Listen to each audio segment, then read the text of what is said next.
এই দৃশ্য হৈছে ডক্টৰ হিমন্ত বিশ্ব শৰ্মাই বৰ্তমান অসমত কৰি থকা জন আশীৰ্বাদ যাত্ৰা দৃশ্য। একে সময়তে খবৰ আহিছে গৌৰৱ গগৈয়ে সমাগত নিৰ্বাচনত যোৰহাটৰ পৰা প্ৰতিদ্বন্দ্বিতা কৰিব।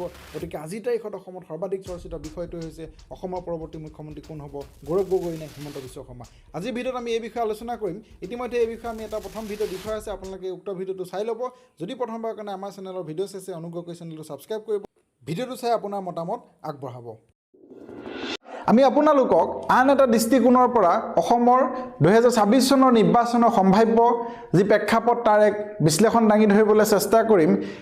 2024 চনৰ যি লোকসভা নিৰ্বাচন অনুষ্ঠিত হৈ গ'ল দুবছৰ পূৰ্বে, উক্ত নিৰ্বাচনৰ ফলাফল যদি আমি বিশ্লেষণ কৰোঁ তেতিয়াহ'লে স্পষ্ট হয় যে উক্ত নিৰ্বাচনত ভাৰতীয় জনতা পাৰ্টীয়ে অৰ্থাৎ বিজেপি দলটোৱে অসমৰ প্ৰায় 76টা বিধানসভাৰ নিৰ্বাচনত সংখ্যাগৰিষ্ঠভাৱে তেওঁলোক আগবাঢ়ি আছিলে তেওঁলোকৰ বিৰোধী দল জাতীয় কংগ্ৰেছৰ তুলনাত।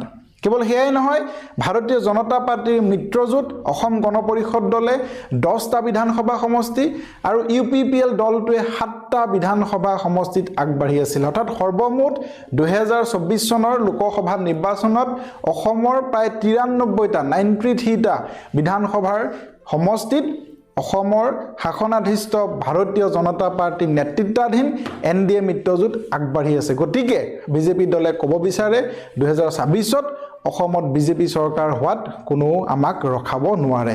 আৰু ইয়াৰ লগতে BPF দলৰ কথা যদি আমি কওঁ, শেহতীয়াভাৱে BPFৰ যি মুৰব্বী আগ্ৰামা মহিলাৰী তেওঁ ঘোষণা কৰিছে যে সমাগত বিধানসভা নিৰ্বাচনত তেওঁ ভাৰতীয় জনতা পাৰ্টীক সমৰ্থন কৰিব। তেওঁ বিচাৰে ডক্টৰ হিমন্ত বিশ্ব শৰ্মা দ্বিতীয়বাৰৰ কাৰণে মুখ্যমন্ত্ৰী হওক।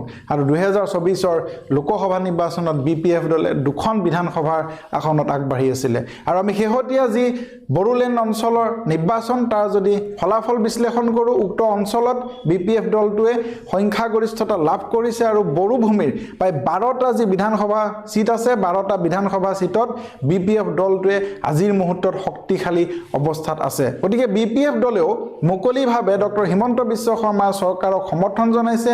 গতিকে সেই ফালৰ পৰাও ভাৰতীয় জনতা পাৰ্টীয়ে ক'ব বিচাৰে যে সমাগত নিৰ্বাচনত ভাৰতীয় জনতা পাৰ্টীক কোনো চৰকাৰ গঠনৰ পৰা ৰাখিব নোৱাৰে আৰু ডক্টৰ হিমন্ত বিশ্ব শৰ্মাই হ'ব ভাৰতীয় জনতা পাৰ্টীৰ পৰা মুখ্যমন্ত্ৰী পদৰ প্ৰাৰ্থী।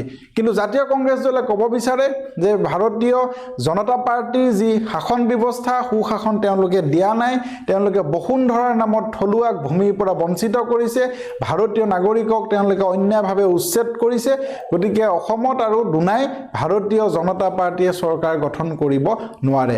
এতিয়া আমি আপোনালোকক বিগত বছৰত অসমত অনুষ্ঠিত হোৱা পঞ্চায়ত নিৰ্বাচনৰ ফলাফল দাঙি ধৰিম। আৰু এই পঞ্চায়ত নিৰ্বাচনৰ ফলাফলতো দেখা গৈছিলে যে ভাৰতীয় জনতা পাৰ্টীয়ে অসমৰ বিভিন্ন পঞ্চায়তসমূহত জয়ী হৈছিলে আৰু অসমৰ আধাতকৈ বেছি পঞ্চায়তত জনতা পাৰ্টীৰ নেতৃত্বাধীন NDA মিত্ৰজোঁটে আসন লাভ কৰিছিলে। গতিকে আমি এতিয়া আপোনালোকক পঞ্চায়ত নিৰ্বাচনৰ ফলাফলৰ যোগেদি দেখুৱাবলৈ চেষ্টা কৰিম আজিৰ তাৰিখত অসমত শক্তিশালী অৱস্থাত কোন আছে। পঞ্চায়ত নিৰ্বাচনৰ আমি যদি ফলাফল চাওঁ, অসমৰ আঞ্চলিক পঞ্চায়তসমূহৰ ভিতৰত 1261 অৰ্থাৎ 1261 আসনত ভাৰতীয় জনতা পাৰ্টী দল জয়ী হৈছিলে। কংগ্ৰেছ দলে মাত্ৰ 481খন আসন লাভ কৰিলে, অগপ দলে 184খন আসন, UDF দলে 64খন আসনত জয়ী লাভ কৰিছিলে। গতিকে আঞ্চলিক পঞ্চায়তৰ ক্ষেত্ৰত যদি আমি চাওঁ, ভাৰতীয় জনতা পাৰ্টী আজিৰ তাৰিখত শক্তিশালী অৱস্থাত আছে। ৰাইজৰ দলে মাত্ৰ 17খন, তৃণমূল কংগ্ৰেছ দলে 4খন, অসম জাতীয় পৰিষদে 3খন আঞ্চলিক পঞ্চায়তত তেওঁলোকে জয়লাভ কৰিছে। গতিকে আঞ্চলিক পঞ্চায়তৰ ফালৰ পৰা ভাৰতীয় জনতা পাৰ্টী শক্তিশালী অৱস্থাত আছে। যদি আমি জিলা পৰিষদৰ আসনৰ সংখ্যা চাওঁ, ভাৰতীয় জনতা পাৰ্টীয়ে লাভ কৰিছিলে মুঠ 274খন আসন, জাতীয় কংগ্ৰেছে লাভ কৰিছিলে 72খন আসন, অগপ দলে লাভ কৰিছে 27খন আসন।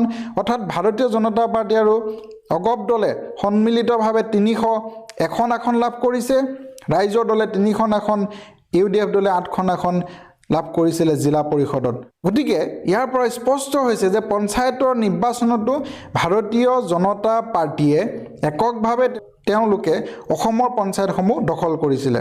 আমি যদি যোৰহাট জিলা নিৰ্বাচনৰ ফলাফল চাওঁ, পঞ্চায়তৰ যোৰহাট জিলাত ভাৰতীয় জনতা পাৰ্টীয়ে 16খন আসন লাভ কৰিছিলে, অগপ দলে 1খন আসন লাভ কৰিছিলে আৰু ইয়াৰ বিপৰীতে কিন্তু কংগ্ৰেছ দলে এখনো জিলা পৰিষদ যোৰহাটত জয়ী হ'বলৈ সক্ষম হোৱা নাছিলে।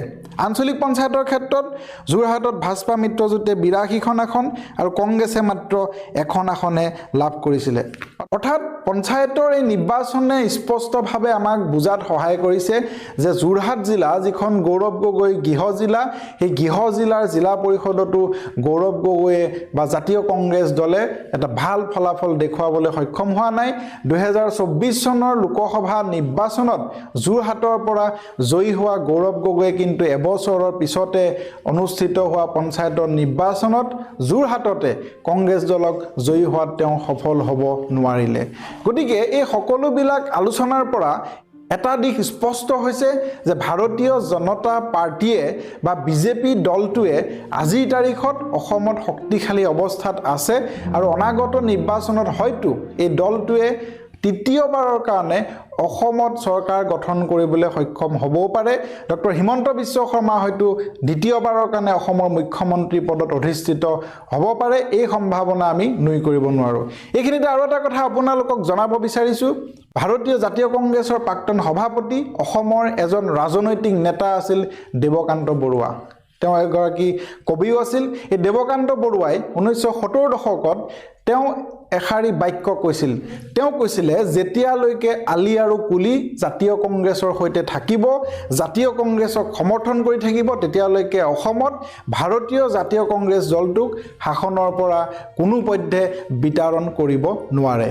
তাৰ অৰ্থ এইটোৱেই যে আলি অৰ্থাৎ অসমৰ মুছলমানসকল, কুলি অৰ্থাৎ অসমৰ চাহ বাগানৰ ভোটাৰসকল, এই দুয়োটা গোষ্ঠীৰ লোকসকল জাতীয় কংগ্ৰেছৰ প্ৰধান ভোটাৰ। গতিকে এওঁলোকক সাৰথি কৰি অসমত জাতীয় কংগ্ৰেছ উক্ত সময়ত শক্তিশালী অৱস্থাত আছিলে আৰু ভৱিষ্যতেও থাকিব। কিন্তু আমি যদি দেৱকান্ত বৰুৱাৰ সেই যি বাক্য আমি যদি তাক বিশ্লেষণ কৰি চাওঁ, আজিৰ তাৰিখত আলি অৰ্থাৎ অসমৰ মুছলমানসকল তেওঁলোক জাতীয় কংগ্ৰেছৰ উপৰিও UDF দল আৰু শেহতীয়াভাৱে ৰাইজৰ দলৰ ফালে তেওঁলোক আকৰ্ষিত হৈছে। আৰু কুলি অৰ্থাৎ অসমৰ চাহ বাগানৰ ভোটাৰ ৰাইজ তেওঁলোকে বিগত দুটা নিৰ্বাচনত ভাৰতীয় জনতা পাৰ্টীক সাংঘাতিক ধৰণে সমৰ্থন কৰা দেখিবলৈ পোৱা গৈছে। অৰ্থাৎ এক প্ৰকাৰ আজি ভাৰতীয় জাতীয় কংগ্ৰেছৰ ওচৰত আলি অৰ্থাৎ মুছলমান ভোটাৰ, কুলি অৰ্থাৎ বাগানৰ ভোটাৰ সকলো 100% নাই। গতিকে ইয়াৰ পৰা স্পষ্ট হয় যে জাতীয় কংগ্ৰেছ দলটোৱে অসমত চৰকাৰ গঠনৰ ক্ষেত্ৰত কিন্তু কিছু সমস্যাৰ সন্মুখীন হ'ব পাৰে।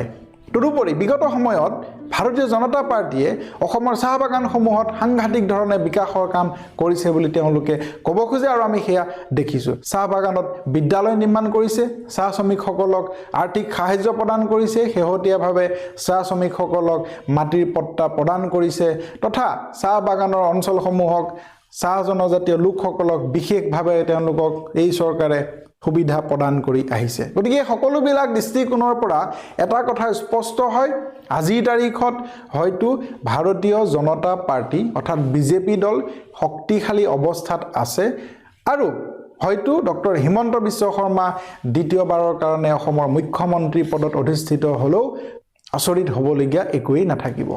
কাৰণ 2019-20 চনৰ ভয়াৱহ কা আন্দোলনৰ পিছতো ভাৰতীয় জনতা পাৰ্টীয়ে অসমত চৰকাৰ গঠন কৰিবলৈ সক্ষম হৈছিলে। কিন্তু আমি অপেক্ষা কৰিব লাগিব নিৰ্বাচনৰ ফলাফলৰ দিনলৈকে, কাৰণ নিশাৰ ভিতৰতে ৰাজনৈতিক পট পৰিৱৰ্তন হোৱাও দেখিবলৈ পোৱা যায়। গতিকে আমি অপেক্ষা কৰিব লাগিব অহা মে' মাহলৈকে অসমৰ মুখ্যমন্ত্ৰী কোন হ'ব তাক জানিবৰ কাৰণে। আপোনালোকে কি ভাবে, মুখ্যমন্ত্ৰী গৌৰৱ গগৈ হ'ব পাৰিবনে? আমাৰ চেনেলটো ছাবস্ক্ৰাইব কৰিবলৈ নাপাহৰিব।